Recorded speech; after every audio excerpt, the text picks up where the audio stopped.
رب اشرح لی صدری ویسر لی امری واحلل عقدۃ من لسانی یفقہوا قولی رب زدنی علما رب زدنی علما رب زدنی علما۔ السلام علیکم ورحمۃ اللہ وبرکاتہ۔ آج اللہ جل شانہ کے کرم سے ہم سورۃ الفلق کا آغاز کرنے جا رہے ہیں۔ اللہ رب العزت سے دعا ہے کہ جو کچھ بھی ہم پڑھیں اس پہ عمل کی توفیق عطا فرمائے۔ سورۃ الفلق، سورہ فلق کا تعارف۔ مقام نزول ایک قول یہ ہے کہ سورہ فلق مدینہ منورہ میں نازل ہوئی اور ایک قول یہ ہے کہ مکہ مکرمہ میں نازل ہوئی۔ پہلا قول زیادہ صحیح ہے کیونکہ اس کے شان نزول سے اس کی تائید ہوتی ہے۔ اس صورت میں 1 رکوع اور 5 آیتیں ہیں۔ فلق نام رکھنے کی وجہ، فلق کے کئی معنی ہیں اور یہاں اس سے مراد صبح ہے، اور چونکہ اس سورت کی پہلی آیت میں یہ لفظ موجود ہے اس مناسبت سے اسے سورہ فلق کہتے ہیں۔ سورہ فلق اور سورہ ناس کے فضائل۔ احادیث میں سورہ فلق اور سورہ ناس کے بہت سے فضائل بیان کیے گئے ہیں، ان میں سے ہم کچھ دیکھتے ہیں۔ پہلا، حضرت عقبہ بن عامر رضی اللہ تعالیٰ عنہ سے روایت ہے کہ نبی صلی اللہ علیہ وآلہ وسلم نے ارشاد فرمایا، کیا تم نے نہیں دیکھا کہ آج رات مجھ پر ایسی آیتیں نازل ہوئی ہیں جن کی مثل نہیں دیکھی گئی؟ وہ آیتیں قل اعوذ برب الفلق اور قل اعوذ برب الناس ہیں۔ دوسری حدیث دیکھتے ہیں۔ حضرت ابو سعید خدری رضی اللہ تعالیٰ عنہ فرماتے ہیں کہ رسول خدا صلی اللہ علیہ وآلہ وسلم جنات سے اور انسانوں کی نظر سے پناہ مانگا کرتے تھے، اور یہاں تک کہ سورہ فلق اور سورہ ناس نازل ہوئیں، اور پھر آپ نے ان صورتوں کو پڑھنا شروع کر دیا اور ان کے علاوہ دیگر وظائف کو چھوڑ دیا۔ اگلی حدیث دیکھتے ہیں۔ رسول خدا صلی اللہ علیہ وآلہ وسلم نے ارشاد فرمایا، میں تمہیں وہ کلمات نہ بتاؤں جو شریر، جنات اور نظر بد اللہ تعالیٰ کی پناہ طلب کرنے میں سب سے افضل ہیں؟ انہوں نے عرض کیا، یا رسول اللہ صلی اللہ علیہ وآلہ وسلم کیوں نہیں، آپ ضرور بتائیں۔ ارشاد فرمایا، وہ کلمات، یہ دونوں صورتیں قل اعوذ برب الفلق، قل اعوذ برب الناس ہیں۔ سورہ فلق اور سورہ ناس کا شان نزول۔ یہ سورت اور سورہ ناس جو اس کے بعد ہے اس وقت نازل ہوئی جب کہ لبید بن عاصم یہودی اور اس کی بیٹیوں نے حضور پرنور صلی اللہ علیہ وآلہ وسلم پر جادو کیا، اور حضور صلی اللہ علیہ وآلہ وسلم کے جسم مبارک اور ظاہری اعضاء پر اس کا اثر ہوا، البتہ دل، عقل اور اعتقاد پر کچھ اثر نہ ہوا۔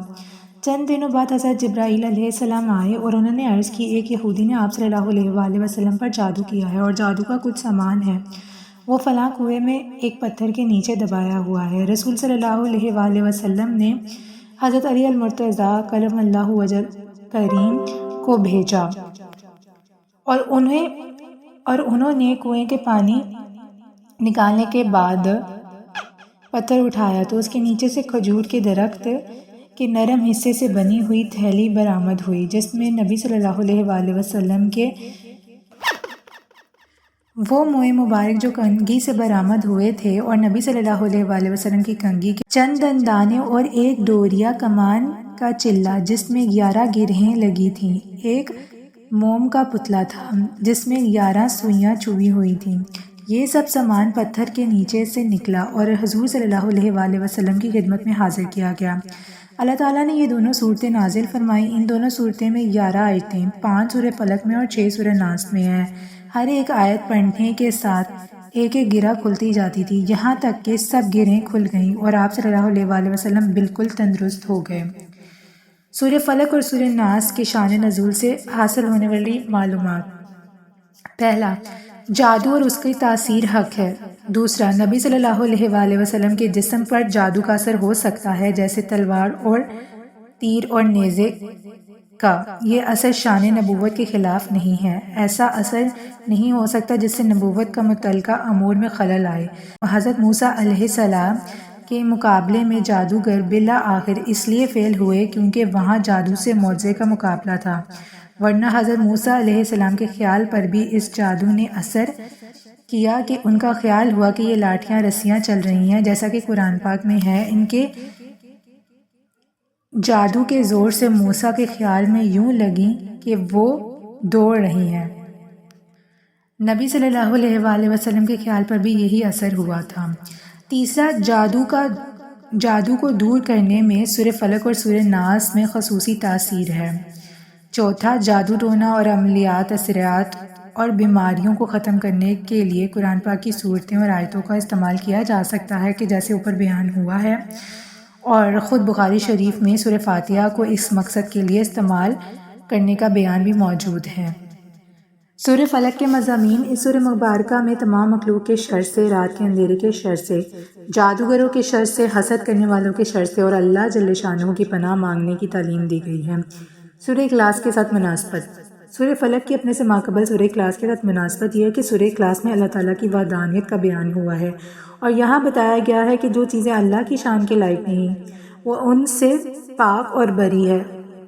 ان دونوں صورتوں میں بتایا گیا ہے کہ دنیا میں موجود ہر شے سے اللہ تعالیٰ کی پناہ مانگنی چاہیے، اس طرح ان شیاطین، جنات اور انسانوں سے بھی اللہ تعالیٰ کی پناہ مانگنی چاہیے جو اللہ کی راہ سے روکتے ہیں۔ آئے اپنی صورت کا آغاز کرتے ہیں ہم۔ اعوذ باللہ من الشیطان الرجیم، بسم اللہ الرحمن الرحیم۔ قل، کہہ، اعوذ، پناہ لی میں نے، برب الفلق، صبح کے رب کی، من برائی، من شر برائی سے اس کی، ما جو خلق اس نے پیدا کی، ومن شر اور برائی سے، غاسق اندھیرے کی، اذا جب، وقب وہ چھا جائے، ومن شر اور برائی سے، نفثات پھونکنے والیوں کی، فی العقد گرہوں میں، ومن شر اور برائی سے، حاسد حاسد کی، اذا جب حسد وہ حسد کرے۔ ترجمہ تم فرماؤ میں صبح کے رب کی پناہ لیتا ہوں اس کی تمام مخلوق کے شر سے اور سخت اندھیری رات کے شر سے جب وہ چھا جائے، اور ان عورتوں کے شر سے جو گرہوں میں پھونکے مارتی ہیں، اور حسد والوں کے شر سے جب وہ حسد کریں۔ قل اعوذ برب الفلق، تم فرماؤ میں صبح کے رب کی پناہ لیتا ہوں۔ پناہ مانگنے میں اللہ تعالیٰ کی اس وصف صبح کے رب کے ساتھ ذکر اس لیے ہے کہ اللہ تعالیٰ صبح پیدا کر کے رات کی تاریکی دور فرماتا ہے، صبح کو پیدا کر کے رات کی تاریکی کو دور فرماتا ہے، تو اس پر بھی قادر ہے کہ پناہ چاہنے والے سے وہ حالات دور فرما دے جن سے اسے خوف ہو۔ نیز جس طرح تاریک رات میں آدمی صبح طلوع ہونے کا انتظار کرتا ہے، اسی طرح خوف زدہ آدمی امن اور راحت کا منتظر رہتا ہے۔ اس کے علاوہ وہ صبح مجبور اور لاچار لوگوں کی دعاؤں کا اور ان کے قبول ہونے کا وقت ہے۔ تو اس آیت سے مراد یہ ہوئی کہ جس وقت کرب اور غم والوں کو آسانیاں دی جاتی ہیں اور دعائیں قبول کی جاتی ہیں، میں اس وقت کو پیدا کرنے والے کی پناہ چاہتا ہوں۔ ایک قول یہ بھی ہے کہ فلق جہنم میں ایک وادی ہے۔ من شر ما خلق، اس کی تمام مخلوق کے شر سے۔ اس آیت میں ہر مخلوق کے شر سے پناہ مانگی گئی ہے، خواہ وہ جاندار ہو یا بے جان، مکلف ہو یا غیر مکلف، اور بعض مفسرین نے فرمایا ہے کہ یہاں مخلوق سے مراد خاص ابلیس ہے جس سے بدتر مخلوق میں کوئی نہیں۔ وَمِن شَرِّ غَاسِقٍ إِذَا وَقَبَ، اور سخت اندھیری رات کے شر سے جب وہ چھا جائے۔ ام المومنین حضرت عائشہ صدیقہ رضی اللہ تعالیٰ عنہ سے مروی ہے کہ رسول خدا صلی اللہ علیہ وآلہ وسلم نے چاند کی طرف نظر کر کے ان سے فرمایا، اے عائشہ رضی اللہ تعالیٰ عنہ، اس کے شر سے اللہ کی پناہ، یہ جب ڈوب جائے تو اندھیرا ہو جاتا ہے۔ اس سے مراد مہینے کی آخری راتیں ہیں جب چاند چھپ جاتا ہے، تو جادو کے وہ عمل جو بیمار کرنے والے ہیں اسی وقت کیے جاتے ہیں۔ وَمِن شَرِّ النَّفَّاثَاتِ فِي الْعُقَدِ، اور ان عورتوں کے شر سے جو گرہوں میں پھونکے مارتی ہیں، یعنی جادوگر عورتوں کے شر سے پناہ مانگتا ہوں جو ڈوریوں میں گرہ لگا لگا کر ان میں جادو منتر پڑھ پڑھ کر پھونکتی ہیں، جیسا کہ لبید کی لڑکیوں نے نبی صلی اللہ علیہ وآلہ وسلم پر جادو کرنے کے لیے کیا تھا۔ ایک حدیث ہم دیکھتے ہیں کہ حضرت عائشہ صدیقہ رضی اللہ تعالیٰ عنہ سے روایت ہے کہ آپ فرماتی ہیں کہ جب نبی صلی اللہ علیہ وآلہ وسلم کے اہل میں کوئی بیمار ہوتا تو آپ صلی اللہ علیہ وآلہ وسلم معوذتین یعنی سورہ فلق و الناس پڑھ کر دم فرما دیا کرتے تھے۔ وَمِن شَرِّ حَاسِدٍ إِذَا حَسَدَ، اور حسد کرنے والوں کے شر سے جب وہ حسد کرے۔ حسد والا وہ ہے جو دوسروں کی نعمت چھن جانے کی تمنا کرے۔ یہاں حسد سے بطور خاص یہودی مراد ہیں جو نبی صلی اللہ علیہ وآلہ وسلم سے حسد کرتے تھے۔ یہ خاص لبید بن عاصم یہودی ہے، اور عمومی طور پر ہر حاسد سے پناہ کے لیے یہ آیت مبارکہ کافی ہے۔ حسد ایک بدترین صفت ہے۔ یہاں سب سے پہلا گناہ ہی حسد ہے جو آسمان میں ابلیس سے سرزد ہوا اور زمین میں قابیل سے۔ حسد کے مقابلے میں رشک ہوتا ہے، اور وہ یہ ہے کہ جس میں اپنے لیے بھی اسی نعمت کی تمنا ہوتی ہے جو دوسرے کے پاس ہے، لیکن دوسرے سے چھن جانے کی تمنا نہیں ہوتی۔ جیسے ہم کسی کی نعمت کو دیکھتے ہیں اور ہمارے دل میں بھی تمنا ہوتی ہے کہ ہمارے پاس بھی کاش ایسی چیز ہو، تو یہ رشک ہے، یہ حسد نہیں ہے۔ حسد یہ ہے کہ اس سے وہ چیز چھین لی جائے تو وہ حسد ہو جاتا ہے۔ اس صورت مبارکہ سے معلوم ہوا کہ جادو اور حسد بدترین جرائم ہیں کہ عام شروں کے بعد ان کا ذکر خصوصیت سے فرمایا گیا ہے۔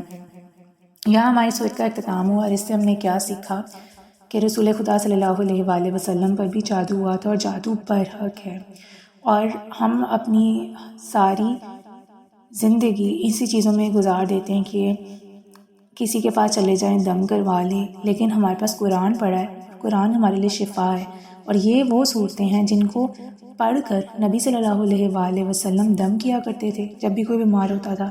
اور یہاں بھی بتایا کہ جب رسول خدا صلی اللہ علیہ وآلہ وسلم پر جادو ہوا تھا تو یہ 11 آیتیں نازل ہوئی تھیں، اور انہیں پڑھ کر پھونکا گیا تھا، اور وہ چیزوں پہ گہراؤں پہ، اور ان کا جادو کا اثر ختم ہوا تھا، وہ تندرست ہوئے تھے۔ تو آج سے ہمیں کیا سبق ملا اور کیا معلوم ہوا کہ ہم نے کسی کے پاس نہیں جانا اور خود اپنا علاج کرنا ہے۔ قرآن ہمارا علاج ہے۔ قرآن کی یہ 2 صورتیں جو ہیں، سورہ فلق اور سورہ ناس، بہت زیادہ پاورفل ہیں۔ اگر آپ اس کو صبح اور شام آپ نے لازمی 3 بار پڑھنی ہے، اس کے علاوہ آپ اس کو اگر اپنا دوست بنا لیں گے تو کوئی بھی چیز آپ کو پریشان نہیں کر پائے گی۔ تو آپ نے کوشش کرنی ہے کہ اس کو پڑھ کے دم کر کے، کوئی چیز اگر آپ کو لگ رہی ہے، کھانے میں مسئلہ ہے یا کسی چیز میں بھی، آپ دم کریں اور اللہ کا نام لے کے اللہ پہ توکل کر کے کھائیں۔ اللہ رب العزت سے دعا ہے کہ ہمیں ایسے لوگوں کے شر سے محفوظ رکھے جو دوسروں کی نعمتیں دیکھ کر حسد کرتے ہیں اور دوسروں پر جادو جنات کرتے ہیں۔ ایسے لوگوں کے شر سے ہمیں محفوظ رکھے اور ہمیں اپنی پناہ میں رکھیں، اور ایسے لوگوں کا انجام دنیا میں بھی عبرتناک ہوگا اور آخرت میں بھی ہوگا۔ اللہ تعالی ہم سب کی حفاظت فرمائے۔ سبحانک اللہم و بحمدک، اشہد ان لا الہ الا انت، استغفرک و اتوب الیک۔